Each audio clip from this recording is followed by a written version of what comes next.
Samajwadi party बात अभी हुई अर्थव्यवस्था पे।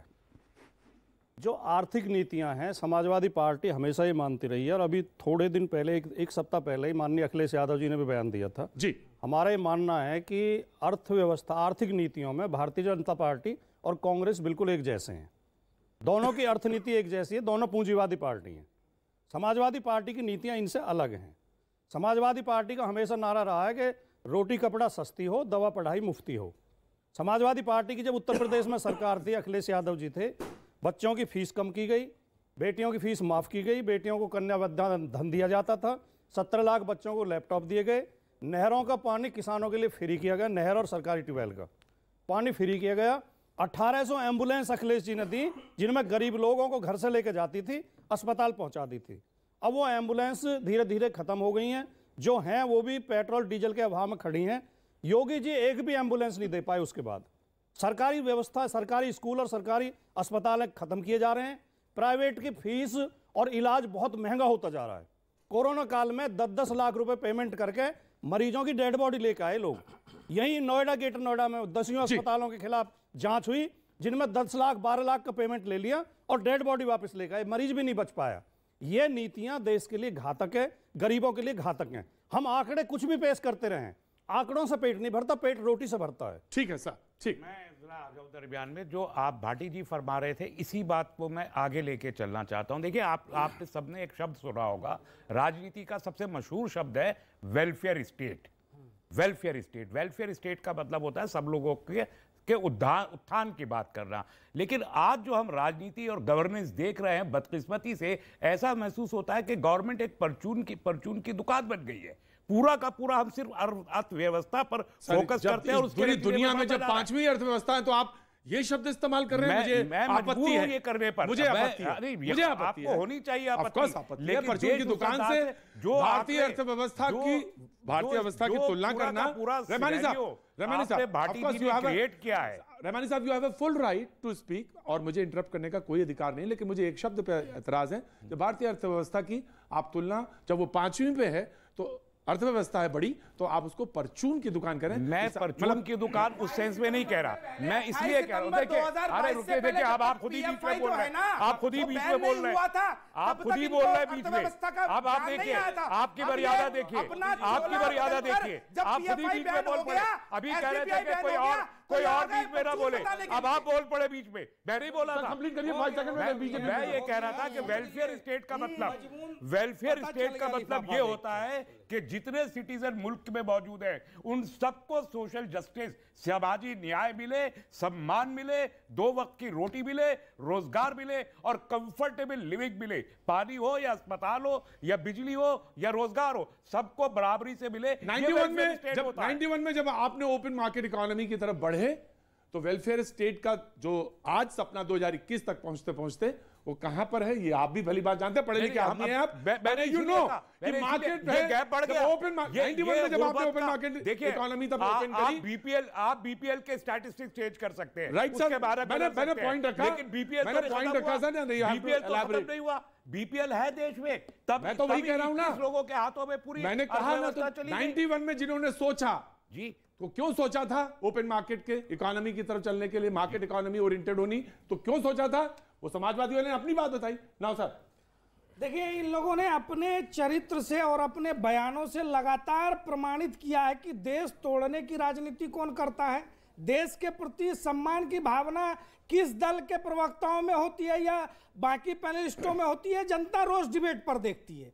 भारत की वैश्विक इकोनॉमी जो दुनिया में सबसे तेज गति से बढ़ती हुई अर्थव्यवस्था है, उसके लिए क्या शब्द प्रयोग किया गया, ये विरोध किया। नहीं, मैं उनकी मानसिकता को दर्शाता है। पीएफआई से रिश्ता मैंने ऐसे थोड़ी कह दिया था, रोज चैनलों पर लिख कर आते थे एसडीपीआई के महासचिव, एसडीपीआई के आजकल नहीं लिख रहे हैं, संगठन बैन हो गया, मातृ संगठन। तो मानसिकता झलकती है। जेडीयू के उस नेता की भी मानसिकता झलकती है जो कहता है कि एक अलग से अधिकार चाहिए, अलग से सिक्योरिटी सिस्टम चाहिए। यानी एक तरफ देश कह रहा है कि यूनिफॉर्म सिविल कोड चाहिए, दूसरी तरफ इनको कह रहा है अलग से एक धारा 370 बना दे। राहुल गांधी जी जब सेना के ऊपर बात करते हैं तो उनकी मानसिकता दिखाई पड़ जाती है। जब इनके नेता शफीकुर रहमान बर्क बात करते हैं उनकी मानसिकता दिखाई पड़ जाती है। ये देश तोड़ने वाली स्क्रिप्ट क्या हम लिख कर देते हैं और सारी तोहमत भारतीय जनता पार्टी पर? ये दोस्त जोड़ने वाले जिन्होंने 47 में भारत माता के 2 टुकड़े कर दिए, लाखों लोगों का कत्लेआम हुआ, वो पार्टी आज भारत जोड़ने की बात कर रही है। कश्मीर के 2 टुकड़े करके पीओके बनवा दिया, वो पार्टी आज भारत जोड़ने की बात कर रही है। अक्साई चीन को, चाइना को सौंप दिया, वो पार्टी आज भारत जोड़ने की बात कर रही है। और जिसके महामहिम भीष्म पितामह कहते थे कि इस जमीन पर एक घास का टुकड़ा नहीं उगता, तो महावीर त्यागी जी ने खड़ा होकर कहा था कि ये देखो मेरे सर पे एक बाल नहीं है, तो क्या मैं इस सर को कटवा दूं? वो दौर याद करिए, अपने पुराने पापों का हिसाब करते करते कांग्रेस पार्टी अंतिम चरण में पहुंच गई है। ये कांग्रेस पार्टी के अंतिम चरण की यात्रा है।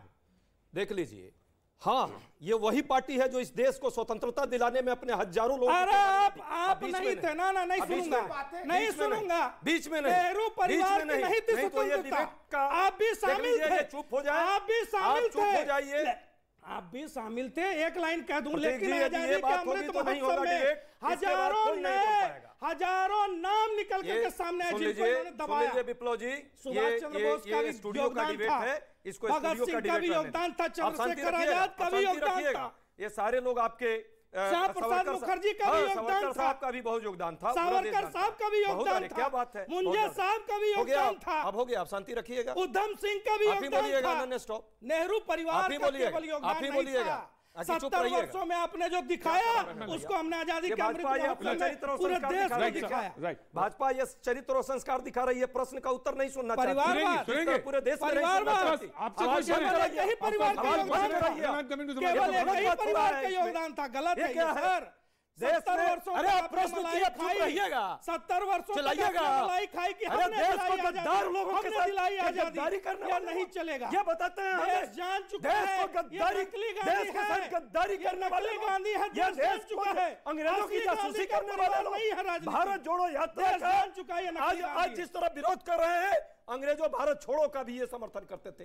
ये वो लोग थे उस विरोध में, ये लोग थे। सुन लीजिए आप, नकली गांधी, सुन लीजिए। और ये राजीव गांधी जी को मछली मार्केट मत बनाइए, सोनिया गांधी जी को दलाल, मछली मार्केट मत बनाइए, मत बोलिए।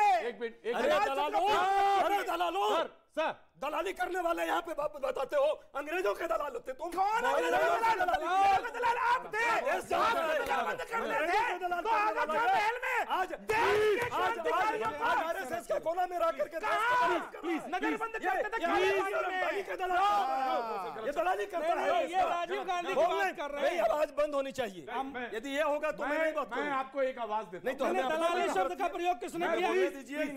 दलाली शब्द का प्रयोग किसने प्लीज किया? ऑडियो बंद करेंगे, सारी ऑडियो बंद करेंगे। सर ऑडियो नहीं जा रही है, सर ऑडियो नहीं जा रही है, सारी ऑडियो बंद कर रहा हूं मैं, सारी ऑडियो बंद। मैं एक चीज कहना चाहता हूं, डिबेट में होता क्या है आजकल, होता यह है कि आदमी जब आप लगातार 3 आदमी बोलते हैं ना, ये आदमी रिप्लाई कर रहा होता है, तो इरिटेशन लेवल बढ़ जाता है, इरिटेशन लेवल बढ़ जाता है, तो शब्दों पे कंट्रोल नहीं रहता, शब्दों पे कंट्रोल नहीं रहता। दलाली कही है पहले। मैं आप नॉर्मल होइए और विषय पे आइए।